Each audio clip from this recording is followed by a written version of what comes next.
Prinsipil antara filsafat, teologi Islam atau disebut dengan ilmu kalam, dan mistisme dalam Islam atau disebut dengan tasawuf, atau lebih spesifik lagi irfan.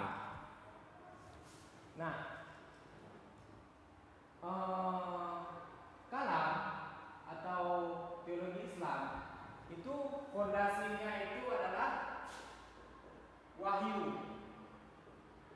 Kemudian tasawuf fondasinya itu huduri atau intuisi mistik. Kemudian filsafat itu fondasinya itu ya akal, yaitu prinsip-prinsip yang menjadi kaidah fitrah, kaidah murni daripada pikiran manusia.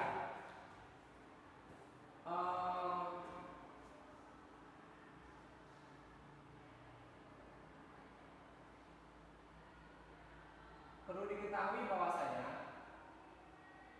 ketiga hal ini kadang-kadang memang menyinggung satu sama lain dan menggunakan argumen-argumen.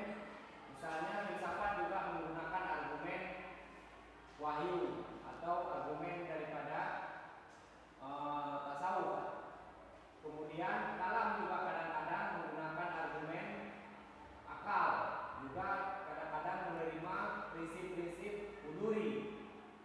Demikian juga yang lainnya, sama-sama tampak ketiga-tiga metode ini nampaknya sering dipakai oleh baik hikmah itu sendiri atau kalam itu sendiri atau tasawuf. Nah, sementara apa yang membuat filsafat Islam itu menjadi filsafat secara umum itu menjadi khas? Karena fondasinya itu masing-masing. Ya, bisa dipahami?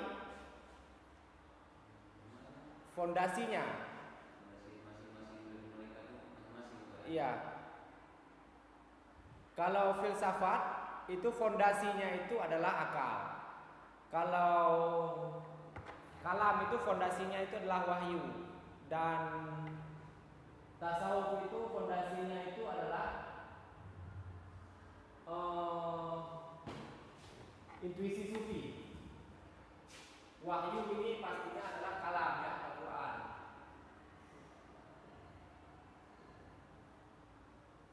Jadi kalau ditanya apa beda daripada filsafat, kalam, dan tasawuf, maka bedanya itu adalah pada fondasi.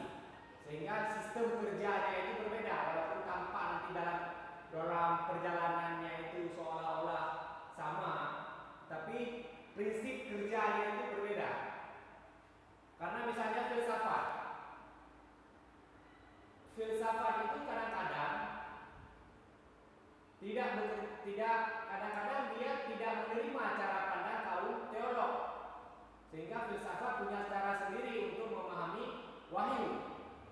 Demikian juga dia punya cara tersendiri untuk melihat intuisi dalam tasawuf, karena prinsipnya itu ya akal. Sementara kalam kadang-kadang menerima prinsip-prinsip atau sistem filsafat, tetapi selama prinsip itu dianggap oleh mereka tidak bertentangan dengan apa yang ada dalam teks Al-Quran. Tasawuf juga demikian, intuisi mereka itu akan menerima prinsip akal filsafat, akan menerima prinsip kalam apabila sesuai dengan intuisi yang dia lihat. Dan apabila mereka menemukan ketidaksesuaian intuisi mereka dengan wahyu, maka mereka akan mengajukan cara berbeda untuk melihat wahyu. Biasanya seperti itu yang terjadi dalam diskursus filsafat, teologi, dan mistisme. Kemudian prinsip-prinsip keniscayaan dalam filsafat. Ini kaidah umum dalam filsafat yang sebenarnya semua aliran filsafat harus paham, yaitu bahwasanya prinsip kerja daripada filsafat itu yaitu bagaimana sistem atau mekanisme kerja murni daripada pikiran. Misalnya membuat premis, membuat suatu proposisi dan sebagainya. Contohnya misalnya hal-hal yang memang diterima atau tidak akan ditolak oleh akal, misalnya besar lebih besar daripada kecil, itu pasti ya, paham kan? Kemudian kecil lebih kecil daripada besar, itu adalah prinsip daripada akal manusia. Dan itu adalah bagian daripada contoh mekanisme kerja dalam filsafat. Kemudian pembagian daripada aliran filsafat. Terdapat 3 aliran besar dalam filsafat, yaitu Masyaiyah atau peripatetik, kemudian aliran Isyraqiyah atau iluminasi, kemudian al-hikmah muta'aliyah.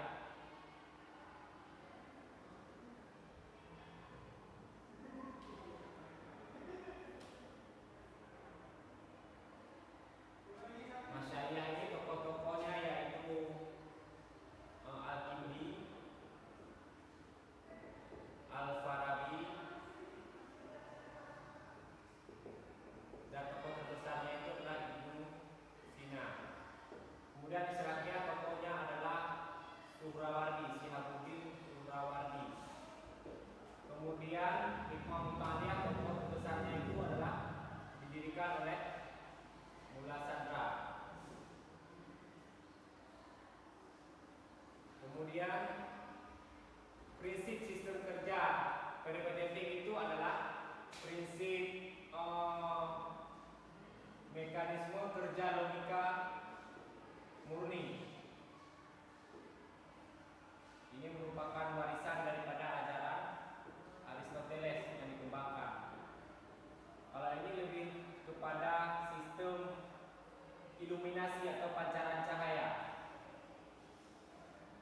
atau penglihatan langsung tanpa perantara, karena pengetahuan itu terbagi dua, yaitu huduri dan husuri. Huduri itu pengetahuan langsung sebagaimana diyakini oleh Isyraqi. Kemudian husuri adalah pengetahuan dari proses perantara, yang perantaranya itu adalah akal manusia dan indranya.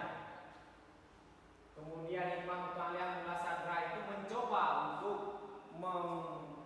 mensintesakan seluruh ajaran yang ada dalam aliran dalam filsafat Islam, baik itu Masyaiyah, Isyraqiyah, dan Hikmah Muta'aliyah. Bahkan Hikmah Muta'aliyah sendiri mencoba untuk mensintesakan tidak hanya ajaran-ajaran dalam filsafat Islam, tetapi juga ajaran dalam kalam, teologi Islam, juga dalam ajaran irfan, tasawuf Islam, tasawuf atau mistisme Islam. Dan Hikmah Muta'aliyah juga mengkoreksi filsafat-filsafat yang ada sebelum lahirnya filsafat Islam. Berhasil tidak berhasilnya Hikmah Muta'aliyah itu mungkin kita bahas pada diskusi kita yang berikut-berikutnya.